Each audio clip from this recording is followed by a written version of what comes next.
Well, shit. Bienvenue! I had to make this video like post-recording because I literally forgot to do an intro, but anyways, as you can see from the previous clip, the last French linguistic video I posted was 2 months ago.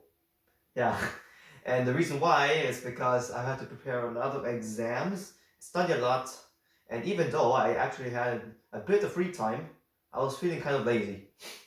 But yeah, this is the long-awaited video, and I am really sorry for the wait.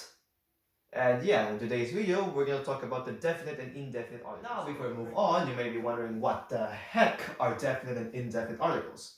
Now, I don't know if every language has them, but as far as I know, there are definitely definite and indefinite articles in English, German, Spanish, Italian, and so on. I don't know if there's like any language that doesn't have them, but anyways.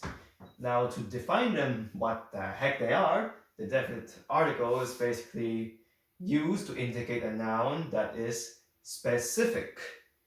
And for the indefinite article, it is used for a noun that is generalized or unspecific. Now, in English, for the definite article, we have the. And for the indefinite articles, we have a and an. Now the difference is a is used for nouns that start with a consonant, and an is used for the nouns that start with a vowel. Now, in case you don't know what the heck vowels or consonants are, vowels basically A, E, I, O, U, and then for the consonants, basically the rest of the letters of the alphabet that doesn't start with a vowel. What start with a vowel? I mean, that are not a vowel, but yeah. But anyways, we can now move on to the French version of them. Now we're going to move on to the definite articles, also known as les articles définis in French. Now, if you know anything about the Romance languages, articles are used to determine the noun's gender. As we can see here, we have le and la. Now, for le is used for nouns that are masculine. For example, here we have le stylo, basically pen, and then for la is used for nouns that are feminine. For example, la maison, house. However, there are going to be some instances where the noun starts either a vowel or an H.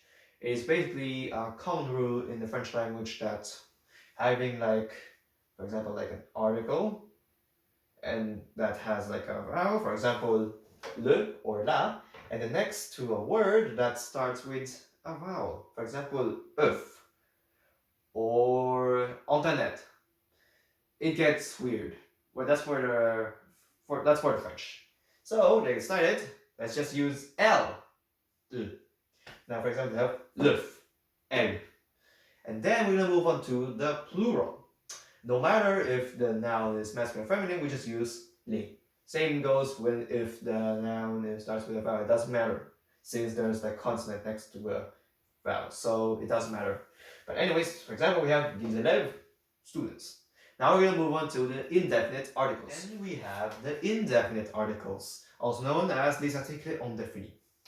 Same as before, we have these articles that determine a noun's gender. For example, we have un and une. Now we have un cheval, a horse, and une fourchette, a fork.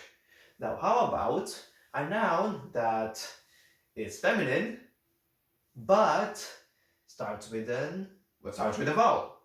Well, it doesn't matter, you still have to put une, which is weird because, just as before, having two words next to each other where the vowels are like basically next to each other feels weird, but in this case it doesn't work for some whatever reason. It's the French, just don't ask me. But anyways, this, however, I find pretty interesting because in English, the word some is not an article, but a quantifier, because the word some is an adjective that is used to specify or unspecify like an unspecified amount. Wait, that does not make any sense, but anyways, that is basically what the word some is. Now, for some other reason, for the indefinite articles, this is included. Well, it's for the French, and it's not for the English, but anyways, we have an example, des gens, some people. Yeah, so that's it.